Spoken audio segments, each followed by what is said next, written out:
미국엔 나스닥, 우리나라엔 코스닥이 있다면 뉴스쇼에는 뉴스닥이 있습니다. 뉴스쇼 증권시장 뉴스닥 오늘도 두 분 나오셨어요. 세미래정책연구소 허성무 소장님 어서 오세요. 네, 안녕하세요. 바른정당 이준석 최고위원 어서 오십시오. 네, 안녕하세요. 예, 지금 두 분이 밖에서 예. 그 서해순 씨 인터뷰하고 오늘 우리 김광석 씨 유족 측 인터뷰 들으면서 한참 대화 나누다가 지금 들어오셨다면서요. 예, 그렇죠. 어떤 개인적인 느낌인지 한 줄 코멘트 가능합니까? 글쎄요. 저는 사실 이런 사회적 사안 중에서도 이런 문제에 대해서는 무관심입니다, 저는. 무관심. 아니, 국민들이 이렇게 관심이 많은데. 그러니까 예를 들어 약간 이제 뭐 양측의 의견이 엇갈린 상황 속에서 예. 너무 오래된 일들이에요. 그러니까 뭐냐면 검찰도 지금 그래서 난감해하는 지점이 있지 않습니까? 예, 경찰도 지금 이철성 청장 같은 경우에는 처음에는 좀 의지를 보이는 거 다 같이 하다가 김광석 씨 사망 자체에 대해서는 좀 접근하기 어렵지 않겠냐. 왜냐하면 자료도 부족하고 이렇기 때문에. 김광석 씨는 또 그리고 공소시효가 지났어요. 그렇죠. 지금. 그다음에 이제 대신 뭐 있어요. 딸에 대한 어떤 예, 방치 의혹이라든지 이런 것들에 대해 가지고는 뭐 예. 충분히 들여다볼 수는 있겠지만은 그것마저도 딸도 이제 이미 10년이 지났기 때문에 뭔가 새로운 사실이 나오지 않는 한 쉽진 않겠다. 그에 대해서 뭐 그런 제가 얘기죠. 뭐 평론하는 사람이 들어가가지고 이야기하기는 참 쉽지 않다는 생각이 됩니다. 그런 예. 생각이. 예. 허 소장님. 예, 어제 저 인터뷰 반쯤 봤는데요. 서해순 씨 인터뷰. 예. 그 뭐 좀 짜증스럽고 이래갖고 채널을 돌리게 되더라고요. 네. 그래서 느낌은 그냥 그래요. 저분이 자녀를 그렇게 아주 친밀하게 잘 케어한 그런 사람은 아니지 않느냐.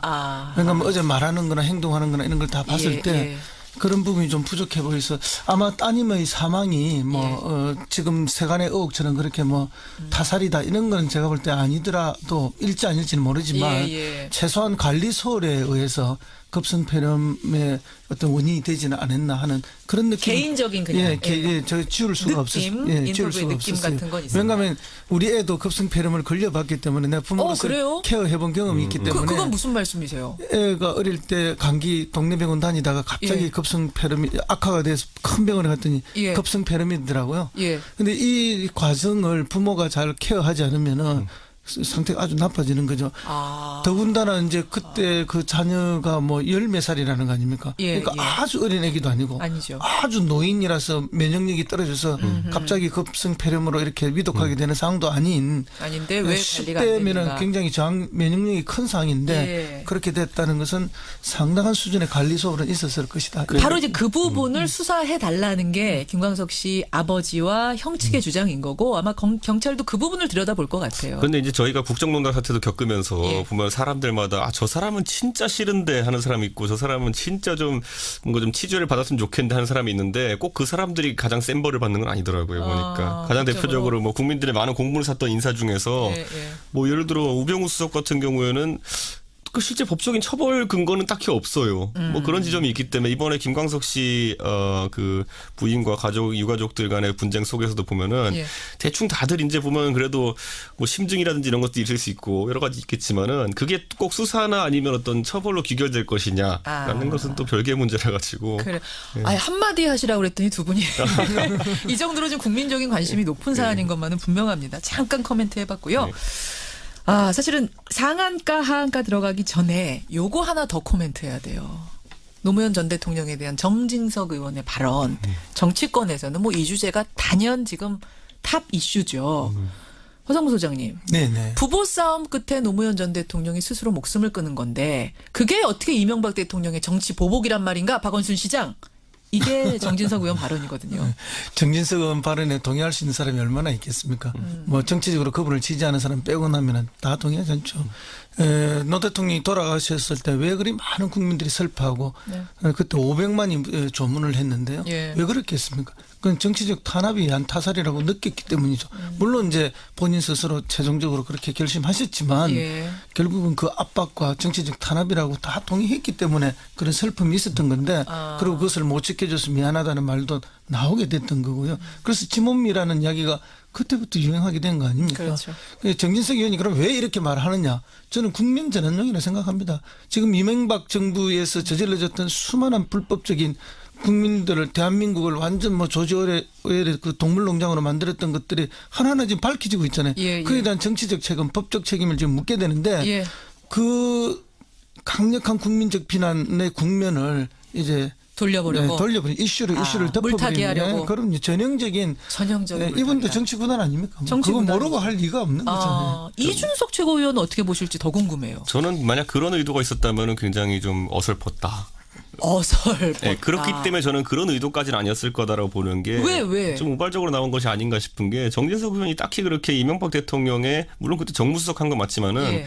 측근 그룹을 분류되는 그러니까 속된 말로 해가지고 정치적 운명을 완전히 같이 해야 되는 상황은 아니기 때문에 MB맨까지는 아니란 말이죠. 그렇게 무리수를 둘 이유가 전혀 없습니다. 본인이 현역 의원이고 지금 지역구가 탄탄한 입장에서 네, 본인이 예를 예. 들어 뭐 MB 대통령이 뭐 예를 들어 어느 정도 비판을 받는다 해가지고 본인이 정치 여정에 있어가지고 타격 입을 상황은 아니기 때문에 예. 그거를 어떻게 좀 메우기 위해 가지고 했다는 거는 좀 억측인 것 같고 다만 이제 우발적으로 그냥 제 생각에는 던진 거예요. 그러니까 야당 측 정치 지도자로서 박원순 시장이 어쨌든 그런 이명박 대통령에 대한 공격 자체를 좀 과하다고 보고 이제 개입한 것 같은데 왜 그러냐면요. 이게 굳이 만약에 진짜 이걸 제대로 방어해보겠다는 의도가 있었으면요. 물타기 하려고 했다는. 기자 불러놓고 아직을 페이스북에다 올려가지고 하지 않습니다. 이 정도 되는 정치인이면은. 요즘은 페이스북 정치가 얼마나 유행인데.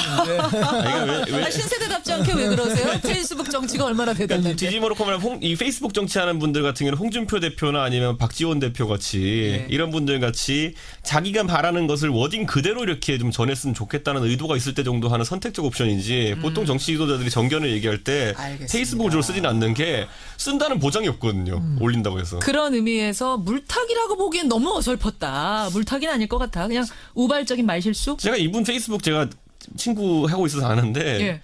가끔 이런 것들이 나오긴 나와요. 그래요? 예. 그런데 이번에 좀 이슈가 크게 된 게 아무래도 노무현 대통령에 대한 어쨌든 예, 민감한 부분. 확인되지 않은 사실을 이제 언급했기 건드렸으니까. 때문에 이게 이슈가 된 거고. 예. 좀 저급한 방식이죠. 이런 이야기 자체가. 이게 득이 될까요? 정치인은 뭐 노이즈 마케팅도 마케팅이라고 그러는데 그럼 득이 될 거라고 보세요? 저는 이분이 뭐 방금 별 관계도 없었고 뭐 구체적인 핵심 접근도 아니다 하지만 예. 어쨌든 정무수석을 했잖아요.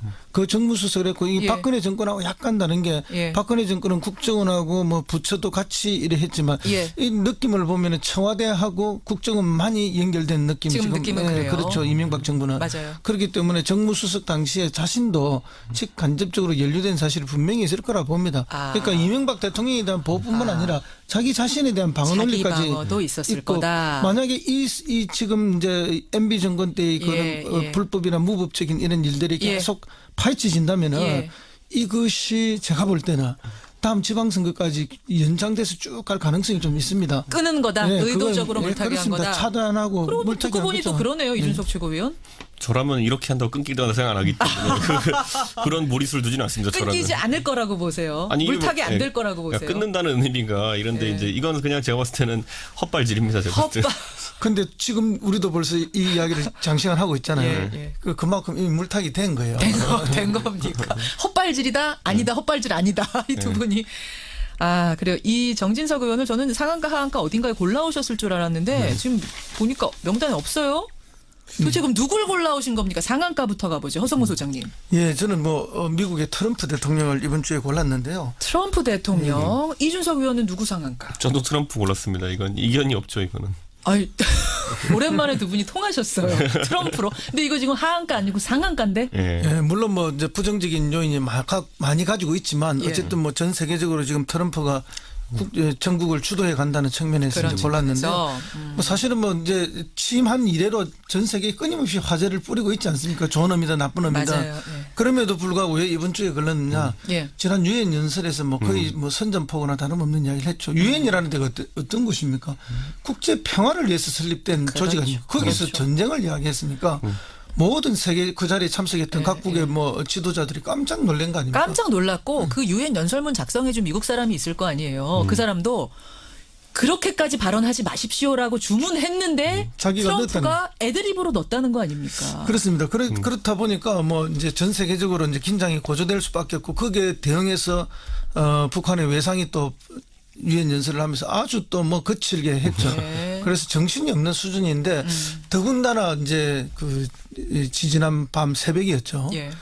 그 비암비 랜스가 우리의 동해 북방 한계선을 넘어서 물론 예, 공해상이지만 북쪽까지 올라갔지 않습니까? 그렇습니다. 폭격기가. 이거는 뭐 21세기 들어서 처음으로 NLL을 넘어서 지금 간 상황이기 맞습니다. 때문에 굉장한 그 시사점이 큰데 특히 이제 북한 정권에서는 뭐 정말 그 미처 예상하지 못한 설마 저것까지 넘어오겠느냐 하는 그런 느낌이 있었을 텐데 실제로 넘어간 것은 굉장한 압박이 될 겁니다. 그리고 뭐 어젯밤 11시에 이용호 외상이 뉴욕에서 인터뷰하기로 했잖아요. 했는데 11시 한 45분쯤까지 45분이 늦어졌어요. 제가 다른 방송하면서 그거 기다리고 있다가 준비되지 않은 막 해설을 어마어마하게 했어요. 너무 의외 어느 정도였냐면 아까 소개해드렸잖아요, 여러분. 공해상이라고 할지라도 우리는 자위적 의미에서 공격할 수 있다. 그렇죠. 대단한 발언. 그래서 이제 국제법을 적극적으로 해석하는 사람들의 얘기를 들어보면은 이거는 선전포고에 대한 자위권 발동이라는 건 사실상 지금이 전시 상태라고 이제 선언한 것이다. 그러니까 지금 이제 어제 11시 이후로 이용호 외상의 발언 때문에 지금 전쟁 상태다 한반도는 이렇게 주장하는 분도 있어요. 그러니까 무슨 말이냐면 북한이 정말 돌발적인 행동을 한다 하더라도 전시에서 한 행동이기 때문에 그러니까 가능하다라고. 지금 북한이 그렇게 이용호 외상이 그렇게 얘기하고 내용을 들여다보면 이제 그 내용이 맞는데 사실은 그 어제 그 표현 방식들을 보면은 굉장히 정제됐어요. 그래요? 예를 들면 유엔에서 연설할 때 이야기하고 어제 그 인터뷰 짧지만 할 때 이야기를 보면 굉장히 정제돼서 하는 이야기. 그거 준비하고. 그렇습니다. 근데 왜 40몇 분이나 늦어졌는가?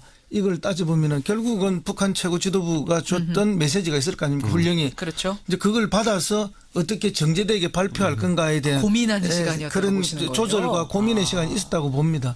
왜냐하면 그 자리에서 유엔 연설처럼 그렇게 막 가는 이야기들을 하면은 이거야말로 바로 전쟁이죠. 그러니까요. 그러니까 이제 뭐 전시다고 보고 이미 트럼프가 선전포고했다 이렇게 하면서 우리는 언제든지 요격할 수 있다라고 말을 하지만 실제 이제 그렇게 가기까지는 쉽지는 않을 거라 보고 굉장히 정제된 방식으로 이야기했다 이렇게 느껴집니다. 어쨌든 트럼프는 뭐 또 말씀하시겠지만은 주도권을 잡고 간다. 전국의 주도권을 전 세계적으로 확실하게 쥐고 간다. 그리고 국내적으로도 자기가 그럴 필요성을 강히 느끼고 있는 거죠. 국내적으로, 미국 국내적으로. 여기에 대해서 이준석 최고위원도 동의하세요? 그러니까 누가 그 얘기 하더라고요. 문재인 대통령께서 운전대 앉겠다 하셨는데 사실은 이 차가 레카 위에 실린 차였다.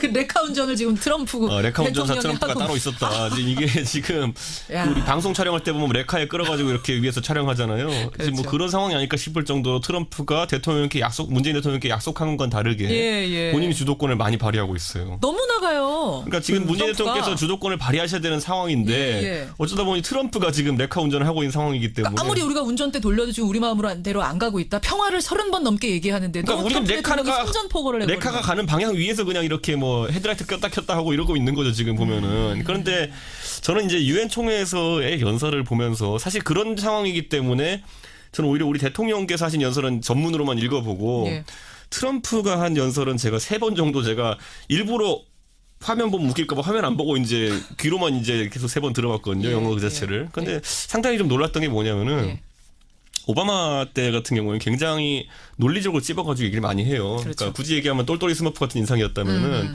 이번에는 거의 그 악에 대한 발언 이런 것들, 선과 악에 대한 발언 이런 것까지 해가지고 반지의 제왕에 이제 그 싸우러 나가는 아라곤 모습으로 이렇게 자기를 투영시키고 싶어 한 것 같아요. 그리고 왜냐하면 저는 깜짝 놀랐던 게 예전에 그 안에 보면 이빌이라는 단어가 나오는데 이빌 뭐 트라이엄프라는 말이 나오는데 악이 승리할 수밖에 없다 뭐 이렇게 방치한다 악이 승리할 수밖에 없다 이 말은 과거에 부시 대통령이 악의 축 얘기하면서 엑시스 오브 이블 얘기하면서 비슷한 뉘앙스로 얘기한 적이 있거든요. 그렇기 때문에 근데 악의 축이 뭡니까? 악의 축은 그 지금 와서 생각해보면 악의 축 발언은 뭐냐면은 전쟁할 나라들을 명시한 것들이었어요. 그렇죠. 보니까 이라크부터 해가지고 여기와는 이제 보니까 군사적 옵션을 이야기하는 거였는데 이라크를 제일 먼저 얘기했고 이라크 공격하지 않았습니까? 맞아요. 그러다 보니까 지금 이제 북한이 이번에 리스트에서 맨 위에 나왔어요. 그러니까 트럼프의 블랙리스트 맨 위에는 지금 북한이 있는 건데 이게 전 상당히 섬뜩하게 느껴지더라고요. 그 함의를 과거에 이제 부시의 발언을 연상해 보니까 그렇게 볼 수도 있네요. 그런데 뭐 재미나는 이야기를 많이 하셨는데 그 레카차에 실린 운전석이다 이렇게 우리 지금 신세가 그런 거 아니냐? 뭐 실제로 좋은 비유라고 봅니다. 그만큼 이제 이 사강과 남북 간의 문제에 있어서 우리가 모든 주도권을 행사할 수 있는 게 없는 환경이 되어버렸어요. 그렇죠. 뭐 언제나 강대국들이 주도권을 더 많이 행사하고 그 속에서 우리 굉장히 곤란과 어려움을 슬픈 역사죠.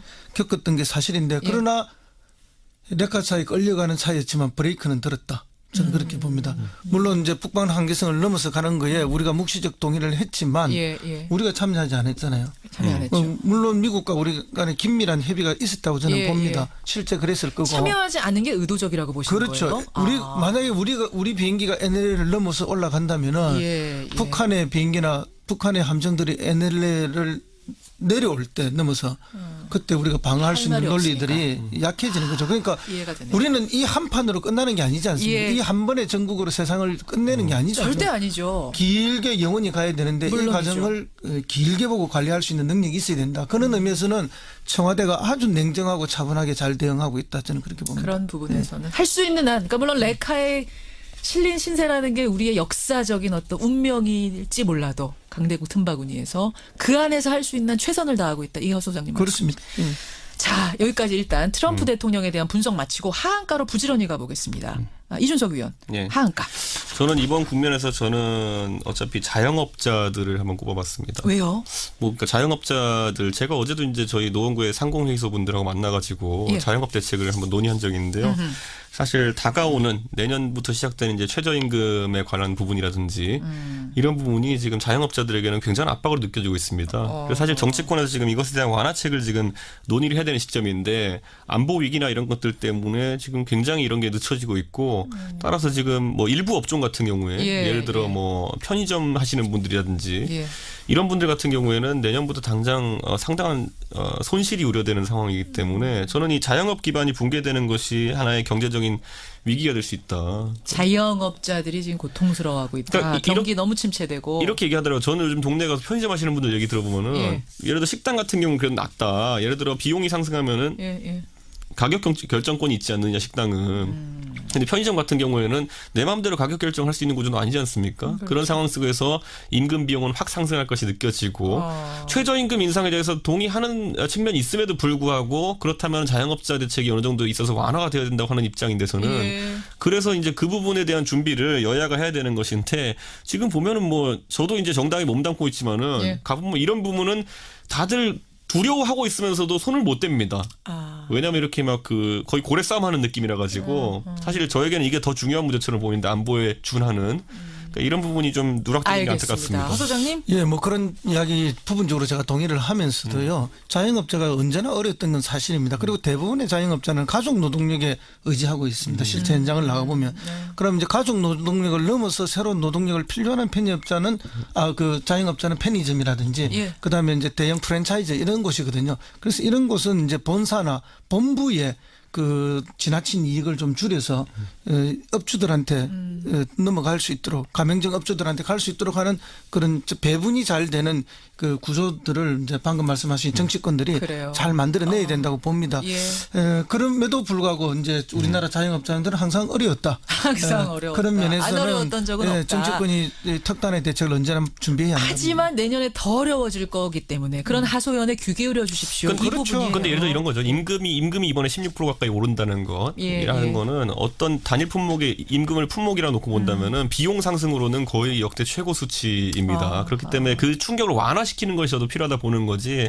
장기적으로 최저임금이 인상되어 가지고 저소득 노동자의 수준이 향상돼야 된다는 거는 자영업자분들도 공감해요. 그런데 그게 너무 급격하지 않느냐는 얘기에 대해서는 4대 보험의 지원이라든지 여러 가지 완화책들을 지금 이야기하고 있거든요. 그분들이. 알겠습니다. 그렇죠. 그리고 당분간 국가에서 그 부분을 보전해 주기 위한 대책을 지금 다 그런데 그게 말이 나왔는데 그게 실제적으로 어떻게 될 것이냐에 대해 가지고 홍보가 전혀 안 되고 있고 그래서 불안감이 구체화가 안 되고 있는 거죠. 그러니까 대안과 완급 조절을 분명히 좀 해달라. 이하수 당장 3달 남았는데 다들 이제 뭐가 있겠지 하다가 기다리다가 3달 남으니까 당황하신 눈치입니다. 지금. 이준석 최고위원. 자, 자영업자 하한가. 허 소장님 하한가 누구 골라오셨어요? 일본의 아베 총리를 골랐습니다. 트럼프는 상한가인데 아베는 하한가입니까? 예, 그렇습니다. 물론 이제 국내적으로 자기도 정치적 위기에 처해 있죠. 그리고 가족의 비리 이런 것 때문에 사실은 실각 위기까지 놓여 있습니다. 그런데 이제 북한이 미사일 쏘고 핵실험하니까 자기는 그 어려움을 다 이제 밖으로 돌리면서 극복을 하고 있는 그런. 아베 역시 국내 정치에 지금 북한 문제를 이용하고 있는 거죠. 철저하게 트럼프보다 더 많이 이용하고 있는 거죠. 그러면서 일본에 대해서 이제 비판적인 문재인 대통령조차도 이 국민을 이용해서 공격하고 있는 거죠. 그 대표적인 게 뭔가 하면 한미일 3자 회담이 있었지 않았습니까? 예. 그 회담 마치고 나서 일본 언론이 문재인 대통령이 트럼프에서 엄청난 공격을 받았다라고 보도를 했습니다. 그 맞아요. 보도할 수 있는 그 자료를 누가 줬겠습니까? 일본 정부가 주는 거거든요. 아하. 아베가 준 거예요. 제가 예. 볼 때는. 그러면 우리도 부인하고 백악관마저도 부인하지 않았습니까? 그런데 이런 유사한 예가 지금 계속 반복되고 있거든요. 그것은 뭔가 하면은 한미 간도 이간질시키고 아베가 중간에서 그러면서 동시에 대한민국 내에서 국론의 분열 또 문재인의 고립화를 위해서 정밀하게 공격하고 있다. 그래서 이 위기상 불행의 상황을 예. 자기 국내적 정치 일본의 무장화를 위해서 활용하고 있는 거죠. 그래서 우리 국민들은 그걸 잘 아셔야 된다고 저는 봅니다. 그러네요. 중요한 부분 지적을 해주셨네요. 아유, 허 소장님이 이준석 최고위원이 자영업자 이야기 길게 하는 바람에 허 소장님이 좀 시간이 줄어들었어요. 다음번에는 허 소장님한테 기회 조금 더 드리기로 하고 오늘 두 분 고생하셨습니다. 예, 예, 감사합니다. 예, 뉴스닥 세미래정책연구소 허성무 소장, 바른정당 이준석 최고위원이었고요. 네. 아, 사실은 상한가 하한가 들어가기 전에 요거 하나 더 코멘트해야 돼요. 노무현 전 대통령에 대한 정진석 의원의 발언, 정치권에서는 뭐 이 주제가 단연 지금 탑 이슈죠. 허성무 소장님, 네네. 부부 싸움 끝에 노무현 전 대통령이 스스로 목숨을 끊은 건데 그게 어떻게 이명박 대통령의 정치 보복이란 말인가? 박원순 시장. 이게 정진석 의원 발언이거든요. 정진석 의원 발언에 동의할 수 있는 사람이 얼마나 있겠습니까? 뭐 정치적으로 그분을 지지하는 사람 빼고 나면은 다 동의하지 않죠. 노 대통령이 돌아가셨을 때 왜 그리 많은 국민들이 슬퍼하고 그때 500만이 조문을 했는데요. 예. 왜 그렇겠습니까? 그건 정치적 탄압이 한 타살이라고 느꼈기 때문이죠. 물론 이제 본인 스스로 최종적으로 그렇게 결심하셨지만 예. 결국은 그 압박과 정치적 탄압이라고 다 동의했기 때문에 그런 슬픔이 있었던 건데 그리고 그것을 못 지켜줘서 미안하다는 말도 나오게 됐던 거고요. 그래서 지몬미라는 이야기가 그때부터 유행하게 된 거 아닙니까? 그렇죠. 정진석 의원이 그럼 왜 이렇게 말하느냐? 저는 국민 전환용이라고 생각합니다. 지금 이명박 정부에서 저질러졌던 수많은 불법적인 국민들을 대한민국을 완전 뭐 조지 오웰의 그 동물농장으로 만들었던 것들이 하나하나 지금 밝혀지고 있잖아요. 예, 예. 그에 대한 정치적 책임, 법적 책임을 지금 묻게 되는데 예. 그 강력한 국민적 비난의 국면을 이제 돌려보려고. 돌려버린 이슈를 물타기 덮어버리는 하려고. 그럼 전형적인 전형적인 이분도 정치 구단 아닙니까? 그거 정치구단. 모르고 할 리가 없는 거잖아요. 이준석 최고위원은 어떻게 보실지 더 궁금해요. 저는 만약 그런 의도가 있었다면 굉장히 좀 어설펐다. 어설펐다. 네, 그렇기 때문에 저는 그런 의도까지는 아니었을 거다라고 보는 게 왜? 좀 우발적으로 나온 것이 아닌가 싶은 게 정진석 의원이 딱히 그렇게 이명박 대통령의 물론 그때 정무수석 한 거 맞지만은 예. 측근 그룹을 분류.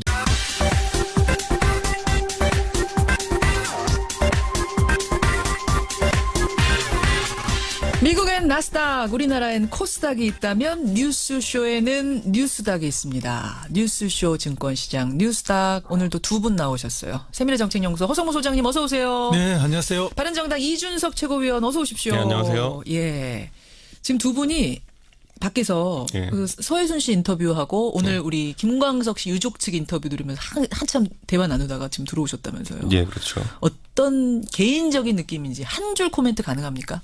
글쎄요. 저는 사실 이런 사회적 사안 중에서도 이런 문제에 대해서는 무관심입니다. 저는.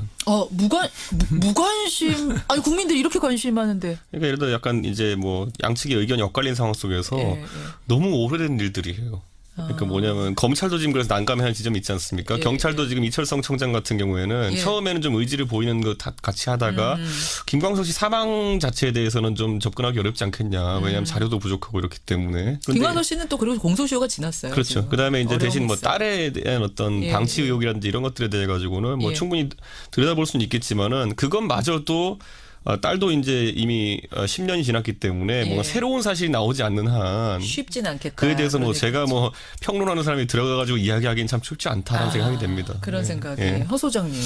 예, 어제 저 인터뷰 반쯤 봤는데요. 서해순 씨 인터뷰. 예. 그 뭐 좀 짜증스럽고 이래갖고 채널을 돌리게 되더라고요. 네. 그래서 느낌은 그냥 그래요.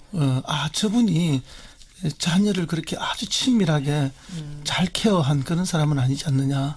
그러니까 뭐 어제 말하는 거나 행동하는 거나 이런 걸 다 봤을 때 그런 부분이 좀 부족해 보여서 아마 따님의 사망이 뭐 지금 세간의 의혹처럼 그렇게 뭐 타살이다 이런 거는 제가 볼 때 아니더라도 일지 아닐지는 모르지만 최소한 관리 소홀에 의해서 급성폐렴의 어떤 원인이 되지는 않았나 하는 그런 느낌. 개인적인 그냥 저 지울 수가 없었어요. 지울 수가 느낌 없었어요. 같은 건 있어요. 왜냐하면 우리 애도 급성폐렴을 걸려봤기 때문에 내가 부모로서 그래요? 케어해본 경험이 있기 때문에. 그건 무슨 말씀이세요? 애가 어릴 때 감기 동네 병원 다니다가 갑자기 급성폐렴이 악화가 돼서 큰 병원에 갔더니 급성폐렴이더라고요.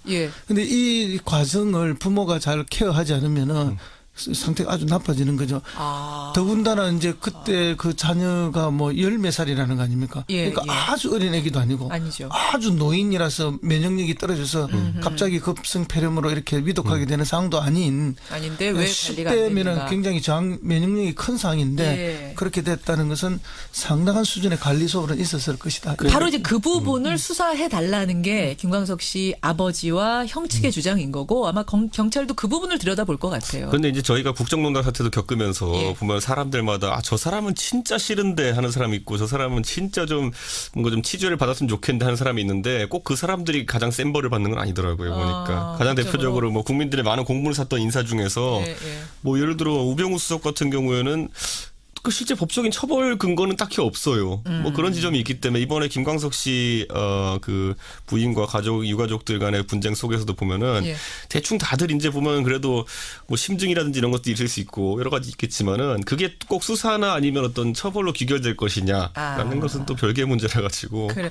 아예 한마디 하시라고 그랬더니 두 분이 이 정도로 좀 국민적인 관심이 높은 사안인 것만은 분명합니다. 잠깐 코멘트 해보세요. 그러니까 속된 말로 해가지고 정치적 운명을 완전히 같이 해야 되는 상황은 아니기 때문에 MB맨까지는 아니란 말씀이세요? 그렇게 무리수를 둘 이유가 전혀 없습니다. 본인이 현역 의원이고 지금 지역구가 탄탄한 입장에서 본인이 예를 들어 뭐 MB 대통령이 뭐 예를 들어 어느 정도 비판을 받는다 해가지고 본인이 정치 여정에 있어가지고 타격 입을 상황은 아니기 때문에 그거를 어떻게 좀 메우기 위해 가지고 했다는 거는 좀 억측인 것 같고 다만 이제 우발적으로 그냥 제 생각에는 던진 거예요. 그러니까 야당 측 정치 지도자로서 박원순 시장이 어쨌든 그런 이명박 대통령에 대한 공격 자체를 좀 과하다고 보고 이제 개입한 것 같은데 왜 그러냐면요. 이게 굳이 만약에 진짜 이걸 제대로 방어해보겠다는 의도가 있었으면요. 기자 불러놓고 아직 이걸 페이스북에다 올려가지고 하지 않습니다. 이 정도 되는 정치인이면은. 요즘은 페이스북 정치가 얼마나 유행인데. 신세대답지 않게 왜 그러세요? 페이스북 정치가 얼마나 대단한데. 뒤집어놓고 말하면 이 페이스북 정치하는 분들 같은 경우는 홍준표 대표나 아니면 박지원 대표 같이 이런 분들 같이 자기가 바라는 것을 워딩 그대로 이렇게 좀 전했으면 좋겠다는 의도가 있을 때 정도 하는 선택적 옵션이지 보통 정치 지도자들이 정견을 얘기할 때 페이스북을 주로 쓰진 않는 게 쓴다는 보장이 없거든요. 올린다고 해서. 그런 의미에서 물타기라고 보기엔 너무 어설펐다. 물타기는 아닐 것 같아. 그냥 우발적인 말실수? 제가 이분 페이스북 제가 친구하고 있어서 아는데 가끔 이런 것들이 나오긴 나와요. 그래요? 그런데 이번에 좀 이슈화가 크게 된 게 아무래도 노무현 대통령에 대한 어쨌든 확인되지 않은 사실을 이제 언급했기 때문에 이게 이슈가 된 거고. 좀 저급한 방식이죠. 이런 이야기 자체가. 이게 득이 될까요? 정치인은 뭐 노이즈 마케팅도 마케팅이라고 그러는데 그럼 득이 될 거라고 보세요? 저는 이분이 뭐 방금 별 관계도 없었고 뭐 구체적인 핵심 접근도 아니다 하지만 어쨌든 정무수석을 했잖아요.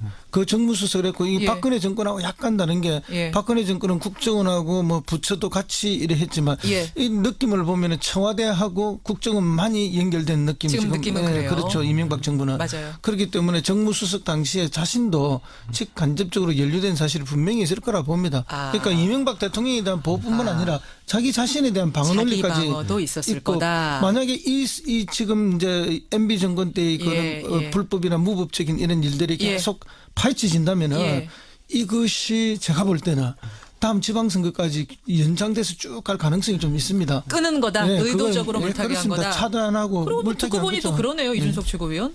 저라면 이렇게 한다고 끊기다는 생각 안 하기 때문에 그런 무리수를 두지는 않습니다. 끊기지 않을 거라고 보세요. 아니, 물타기 안 될 거라고 보세요. 끊는다는 의미가 이런데 이제 이건 그냥 제가 봤을 때는 헛발질입니다. 제가 봤을 때. 근데 지금 우리도 벌써 이 이야기를 장시간 하고 있잖아요. 그만큼 이미 물타기 된 거예요. 된 겁니까? 헛발질이다? 아니다. 헛발질 아니다. 이 두 분이. 그래요. 이 정진석 의원을 저는 상한가 하한가 어딘가에 골라오셨을 줄 알았는데 지금 보니까 명단에 없어요. 도대체 그럼 누굴 골라오신 겁니까? 상한가부터 가보죠. 허성무 소장님. 저는 뭐 미국의 트럼프 대통령을 이번 주에 골랐는데요. 트럼프 대통령. 이준석 의원은 누구 상한가? 저도 트럼프 골랐습니다. 이건 이견이 없죠. 이거는. 오랜만에 두 분이 통하셨어요. 트럼프로. 근데 이거 지금 하한가 아니고 상한가인데? 물론 뭐 이제 부정적인 요인이 많이 가지고 있지만 어쨌든 뭐 전 세계적으로 지금 트럼프가 전국을 주도해 간다는 측면에서 그런 이제 골랐는데 측면에서, 뭐 사실은 뭐 이제 취임한 이래로 전 세계에 끊임없이 화제를 뿌리고 있지 않습니까? 좋은 의미다 나쁜 의미다. 맞아요. 예. 그럼에도 불구하고 왜 이번 주에 걸렸느냐? 예. 지난 유엔 연설에서 뭐 거의 뭐 선전포고나 다름없는 이야기를 했죠. 유엔이라는 데가 어떤 곳입니까?